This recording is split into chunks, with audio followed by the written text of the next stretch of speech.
पुण्यश्लोक अहिल्यादेवी होळकरांच्या जयंतीनिमित्त विद्यापीठामध्ये कार्यक्रम पार पडला। चंद्रकांत दादा देखील त्या ठिकाणी उपस्थित होते, मोहिते पाटील होते। कसा होता एकूण कार्यक्रम, काय नेमकं होतं? अहिल्यादेवींची 300वी जयंती साजरी होत असताना विद्यापीठाने काही उपक्रम घेतलेले होते। त्या उपक्रमाच्या अनुषंगानं विद्यापीठानं जयंतीच्या कार्यक्रमासाठी आम्हाला निमंत्रित केले होते। त्यामध्ये बरेचसेच विषय की विद्यापीठामध्ये राजमाता अहिल्यादेवींचं एक खूप मोठं स्मारक आपण करतो आहे आणि त्या स्मारकचं काम गेल्या अनेक दिवसापासून चालू आहे। आता ते वेळेत पूर्ण व्हावं आणि त्याची टाईमलाईन असावी अशा पद्धतीनं सूचना अधिकाऱ्यांना दिलेल्या आहेत आणि साधारण येणाऱ्या 15 जुलैला ते काम कंप्लीट झालं पाहिजे अशा पद्धतीने सूचना दिल्या, तसं कमिटमेंट पण आहे।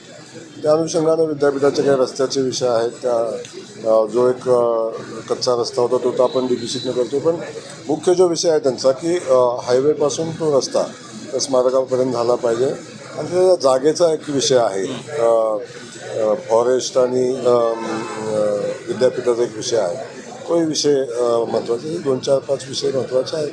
त्या संदर्भात शासन स्तरावर काही निर्णय घ्यायला लागतील तर घेण्यासंदर्भातला विषय होता। कृषी मंत्री माणिकराव कोकाटे यांनी असं म्हणलं आहे की कृषी खातं म्हणजे उसाडगावची पाटीलकी असं ते म्हणत आहेत। ते काही खुश नाही आहेत कृषी मंत्री पदावरती किंवा एखाद्या मंत्र्यांना अशा पद्धतीचं वक्तव्य करणं।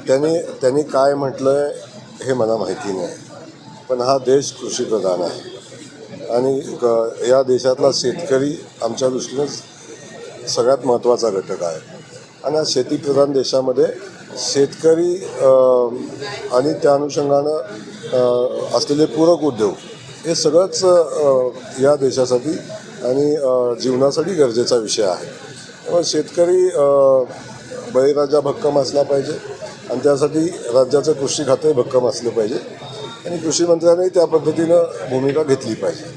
मोहिते पाटील जे आहेत त्यांनी मागच्या लोकसभा असेल विधानसभा असेल त्यावेळेस पक्षविरोधी भूमिका घेतलेली होती, त्यांनी काम केलेलं होतं, त्या संदर्भात पक्षानं देखील त्यांना नोटीस दिलेली होती, मात्र अद्याप त्यांच्याबद्दल निर्णय झालेला दिसत नाही आहे। प्रत्येक ठिकाणी भाजपच्या कार्यक्रमामध्ये ते असतात, त्यांच्यावरती काही निर्णय होणार आहे का नाही? कारण तुम्ही जेव्हा पालकमंत्रीपदाची सूत्र हातात घेतली होती तेव्हा तुम्ही असं म्हणाला होता की आगे आगे देखिए होता है क्या, मात्र आत्ताचा जो कार्यक्रम झाला त्यावेळेस मैंने तब भी बोला है, मैं अभी भी बोल रहा हूँ, आगे आगे देखो होता है क्या। अभी आता जो कार्यक्रम झाला तो पक्षाचा कार्यक्रम नव्हता, आता जो कार्यक्रम झाला तो विद्यापीठाचा होता आणि त्यामध्ये कुणी यावं याच्याविषयी आम्ही बंधन नाही घालू शकत, पण मला वाटतं आपण बघताय मी आल्यापासून कोण कोण दिसतंय सोबत। ते आता तुम्हाला जाताना सुद्धा तुम्हाला सांगून जात आहेत, कधी काळी एक वेगळंच साम्राज्य मोहिते पाटलांचं या ठिकाणी होतं।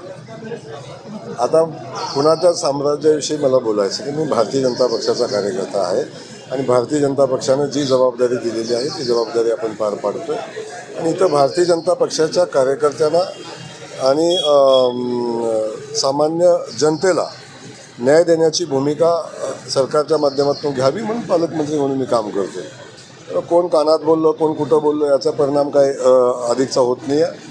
आम्हाला जे काय पाहिजे आणि जनतेला काय पाहिजे हे आमच्या कानात व्यवस्थित आहे आणि त्या अनुषंगानं काम चालू आहे। प्रताप सरनाईक असं म्हणतायत की मराठीला कुठेतरी दुय्यम स्थान दिलं चाललंय। प्रताप सरनाईक काय म्हणते मला माहिती नाही, पण असं म्हणलं असेल तर ते चुकीचं आहे। आपल्या दृष्टीनं महाराष्ट्रामध्ये मराठीच ही एक नंबरची भाषा आहे, आमची मातृभाषा आहे आणि मराठीला आपल्या राज्यामध्ये अनन्यसाधारण महत्त्व आहे आणि आम्ही त्या विचाराचे आहोत। धन्यवाद।